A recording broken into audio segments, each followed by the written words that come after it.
Greetings gamers, my name's Cap and welcome back to the channel. Storm's Brewing update is here, so let's jump into it and see some of the new things added to 7 Days to Die. One of the first things to talk about is the biome progression. So now once you move outside of the pine forest and you start moving into some of the other biomes, like in the burnt forest, you start noticing some status effects here. It says thick smoke chokes the air. You'll notice your HUD, you have this smoky, ashy look going around there, and you have a timer over in the far left-hand corner, starting at 3 minutes within the burnt forest biome.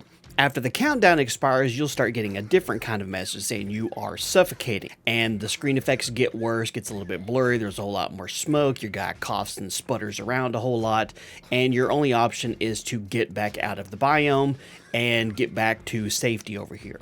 For the desert, you start off and you have a 2-minute counter, and you can see that you're overheating, kind of like it used to be. So when you very first walk into the desert, you start taking a heat exhaustion. Of course, then you can just walk back out of the biome to reduce the effects, but as soon as you walk back into the desert biome, you'll notice that it starts the countdown timer back over again. And walking into the winter biome, you can see that you start getting the shivering, you get the frozen look out there, and you only have a minute up in here. So as the danger levels of each of the biome progression goes on, the less time you actually have to spend in each biome. Walking into the wasteland is the worst one, of course. You only get 30 seconds before everything goes terrible. You can see you get the nice little green radiation effect around the screen to let you know that everything is absolutely terrible. So definitely don't wander into the wasteland until you're prepared, or you're not going to have a whole lot of time to do anything. But one of the things that was added to help alleviate that is that there's 4 different kinds of smoothies. You can get the burnt smoothie, the oasis, the frostbite, and the atomic smoothie, and they all do the same thing. They give you food, water, and health, and they last for a couple minutes, but they also reduce the effects of going into those. And fortunately, you can make all those from the very beginning, so if you want to be able to venture in, you don't have to wait very far into the game before you can make one of these. So for like a burnt smoothie, a little bit of coal, plant fibers, mushrooms, and water, which I feel is completely doable early on. There's really nothing super difficult that you're going to have to get. Each one of the biomes smoothies is kind of unique to that one. So like mushrooms you're going to find in the burnt forest. In the frostbite you're going to find blueberries and snowballs up in there. And then in the desert you're going to find aloe vera and oil shale. So being able to make the smoothies to be able to get in and out of each one of the biomes without taking damage for a few minutes is definitely going to be possible early on. Now obviously you want to be able to stay in those biomes for long periods of time without taking damage or dying, so they added some new biome challenges. You have an entirely new tab under the challenges menu here. Now you have to do these in order.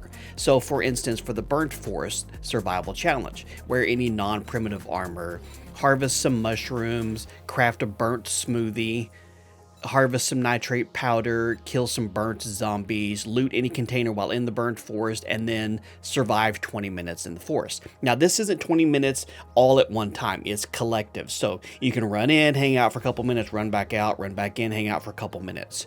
Once you completed an entire row of these, what you'll get is a badge. You'll get the Biome Badge. And then once you actually have this and you wear it, then you can enter into that particular biome that you have the badge for, and you don't get the effects for it. So as you can see, I'm running around over here. I'm not taking any damage. I'm not getting any of the screen effects. Everything is good and gravy. And you'll see that there are 4 different badges. There's one for the burnt forest, one for the desert, one for the winter biome, and one for the wasteland. And each one of those has their own level of challenges that you have to do, most of which have to be done within the biome itself. So each one of these, in order to be able to earn the badge, of course, you're going to have to go in and out of those biomes and risk it a little bit here. But once you earn the badge, then you can wander about freely, and each one stacks. So if you are using the Biome 4 badge for the wasteland, once you have this one, it works for all of the ones down there. So you don't have to switch back and forth between badges. You're good to go. So just having that one on there, once you get all of them completed, you can wander in and out as much as your little heart desires. But if you find yourself wanting to play without biome progression, you can go under the basic settings for that world and turn it completely off and just progress through the world as you normally would. One of my favorite things that's been added that I've been asking for a long time is that now we have random storm chances. And not just the standard, oh, it's kind of raining and making a bunch of noise. You'll get this orange message up at the top that says, hey, by the way, you got a storm warning, you need to seek shelter, and it gives you a countdown. Each biome has a specific storm. We're in the burnt forest right now, so we're going to get to see the ember storm after it counts down. So what you need to do once this weather thing pops up is you need to find yourself some shelter to get inside, or you're going to start taking some storms damage once it counts down. Running out of the biome, it just changes the storm that you're going to run into. So if you see this message pop up, you need to seek shelter immediately, or you're going to start taking some damage. And they did confirm that you still can take damage from the storms even if you are inside a vehicle. Because, oh, here we go. Starting to get a little bit of the ember starting to rain down, like a volcano's going off. We've got 10 seconds to seek shelter. And then the rest of the storm starts kicking in and we start taking damage until it absolutely kills us.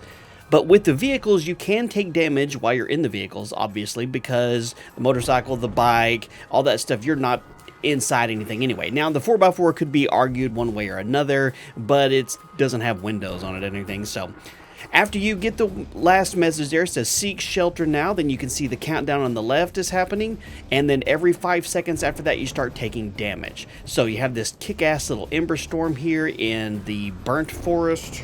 In the desert, you have a kick-ass little sandstorm that'll, build up and blow sand in your face and do damage just the same. In the winter biome, obviously you're going to have a blizzard. You start taking damage from the snow every 5 seconds. So the countdown for the storm damage is the same in each of the biomes, but the storms themselves are a little bit more unique in terms of what you're actually going to experience. So you're going to freeze your balls off here. And then in the wasteland, of course, you've got radioactive rain. You got these little green sparks flying around doing damage to you, taking radioactive damage. It's just a nice, wonderful storm to have in the wasteland. Very apropos. The green smoke is very, very cool. So each of the storms in the biomes can absolutely just destroy you.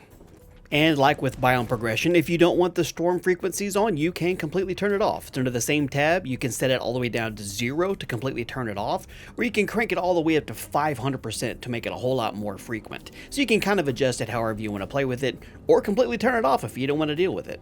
One of the cosmetic overhauls that was changed in 2.0 is that all of the jars and cans now have different skins to them, so they don't look all plain Jane. They look a little bit more 3D. All of the cans actually have written information on them, so they completely redid the visuals of all the cans and the jars in the game. And the textures while actually holding things in your hand is correct. Not every single thing in the game has one, but you can see that for the most part when you switch items, whatever, the proper skin shows up in your hand, so you're no longer just holding this weird looking little meat sack in your hands. So that's actually kind of cool. And when you actually use one of them, he pops the top off of it and then eats it like he's supposed to. Same thing with the jars. Even using some of the first aid now, he twists the lid off, pours some into his hand, and actually eats it down. So they've completely changed the models for how most of the items in the game look when you're consuming them. And I think that's a really cool visual update. Another major overhaul that was changed is how the perk system works. They did something we've been asking for a long time, and they created a general perks tab. And they put things like light, medium, and armor, master chef, living off the land, lockpicking, and lucky looter. They moved those over here, so you don't have to spec into some of these other trees just to be able to max these out. Because these are all things that you need, but you don't want to have to waste skill points into a tree that you don't want to use just to do that. So all of these still retain their original level 3, 4, and 5 max spots for each one of these, but they changed up the way the individual trees for perception, strength, fortitude, agility, and intellect.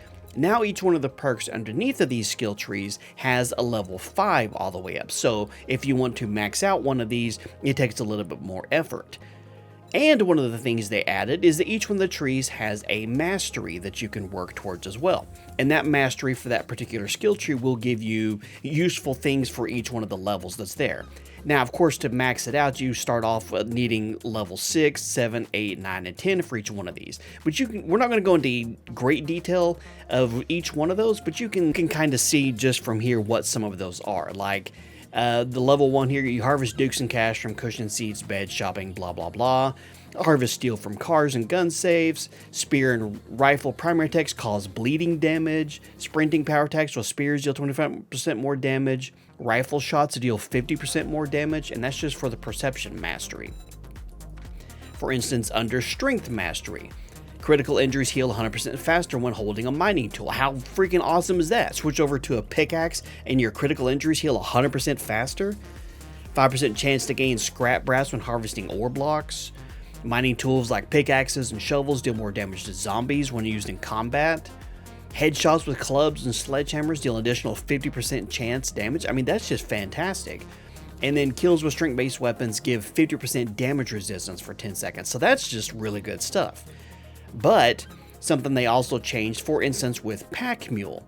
Now it goes up to level 5, but on top of just getting extra slots in your backpack, you can see that they've added stuff to it. So putting points into Pack Mule, not only do you get to carry 3 more items, but your crafting speed increased by 10%. Your pack has a 10% chance of ignoring physical damage. So each one of those raises it up all the way to 50% chance of crafting speed increasing in your inventory by 50% and 50% chance to ignore physical damage. So getting Pack Mule maxed out actually has a really good benefit besides just carrying stuff. And another one of the perks they added was Big and Fast. So under the strength tree, now you're big and strong, you get moving. Clubs and sledgehammers are 5% faster, 10%, 15, 20, and 25%. So that's one of the things if you're using clubs and sledgehammers. Now you have a new perk tree here that you can put some points in to help out with swinging faster. Under the Fortitude tree, they added Siphoning Strikes. So if you start putting points into these, melee kills give 2, 4, 6, 8, and 10 HP. That's absolutely fantastic, getting a little bit of a health boost, even if it is only just 10, maxed out. 10 HP for getting a melee attack, that's going to be great. Hard Target under the Agility tree here. When moving, you take 10, 20, 30, 40, and 50% less damage. I mean, how often are you just basically standing still anyway? So being able to have that one in there to take a whole lot less damage when you're on the run is going to be great. And then one of the other things they did under the books, now sledgehammers have their own saga. They still have all 7 books here, just like with all the rest of them here. They all have 7 books in their class, but if you get all 7 books in the Sledgehammer Saga, refills your stamina with each power attack kill. How freaking awesome is that? So you decide to go the Sledgehammer build route, all you have to do is throw power attacks, get that maxed out there, because each one of them completely refills your stamina all the way there. This change into the way they did this is going to make a lot of people want to use sledgehammers again, because beforehand they were a little bit chunky and a little bit hard to use. This big guy is the Frost Claw, the new Yeti that shows up in the winter biomes. If you get close enough to him, he'll just try and punch you and chase you around, of course. But if you get far enough away, what he'll do is pick up a rock and throw it at you. And it can absolutely wreck your existence. Does a lot of damage if it hits you. And then he go, oh, okay, and then he eats you in a non-social manner. That's an interesting place to go. So you definitely want to watch out for this guy, because he definitely likes to enjoy himself with your corpse. And the fact that he throws rocks at you too. It would be kind of cool. Oh, we got a couple of them over here. Okay, all right, so we got 3 frost. Hey, stop throwing rocks at me here. It does have a little bit of an environment AoE sort of thing. So if it hits close by, it will damage the world around you. It can damage blocks. It can destroy doors. And if it hits close by, you still take some damage from the AoE attack of it or whatever. So these guys are going to be mean if they start showing up on Horde Nights. And then, of course, they just absolutely devour your rebut. And then, of course, we have this lovely guy. This is the Plague Spitter. Shows up over in the desert biome. Same thing with the other guy. If he's close enough, he'll attack you. If not, he summons in the swarm of bees that basically come at you here. Now, you have to basically kill these things with melee. It's good luck trying to kill them all with, attacking with your guns or whatever. So if you get close enough and you can hit him before he has a chance to spit all these out, you can prevent him doing so. But you got to be pretty much all up on him for it. And you get hit, you get all kinds of the normal debuffs that you would get. Stop hitting me, dude. We're out of stamina, and they just wrecked my butt again. And then he likes to go in and eat in the same place that the Yeti does. I mean, I guess that's where all the meat is, right? So yeah, watch out for this idiot, because him and his pet bees will absolutely wreck your existence when you get into the biome of the desert. The first group of the new zombies are the charged zombies, and you can see they're all glowing blue. Now this is going to be your lower, more spindly, thinner zombies, the less armored ones here. So you've got your Sylvias, you've got your Loises and Sid, and your normal level zombies that don't have a tremendous amount of armor. These are the ones that are going to be showing up as blue.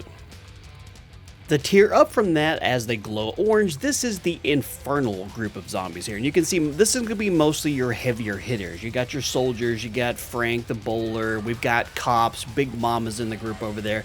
These are going to be the zombies that have a whole lot more life and a whole lot more armor. And these idiots can do a lot more block damage. So if these guys start showing up during your horde base, you are going to definitely need some reinforcements. They can get through concrete pretty quickly, they can break through bulletproof glass in just a couple hits. These guys are absolutely going to ruin some bases. Now, if you're wondering when these guys can potentially start showing up, if your game stage is under 100, you're not going to see these guys. They're not going to show up here. So you're not going to have to worry about these idiots in early game stages. Once your game stage hits 100, then you have a 10% chance of these guys showing up.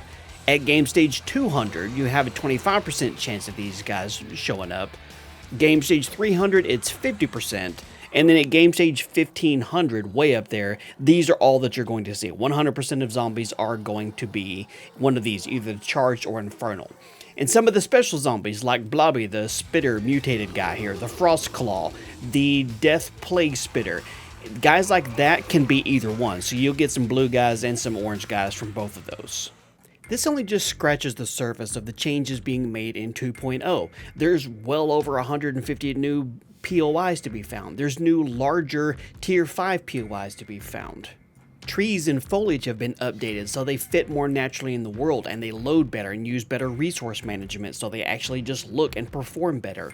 Roads through the wilderness have been improved so they actually lead better and more logically to different POIs. So they've made a ton of changes in 2.0, not covering everything in this video, just wanted to show off some of the major stuff. But of course, if you have any questions or any comments, anything you want to know, leave it in the comments down below, or you can talk to me about it on Discord. Links to all the socials are in the video description.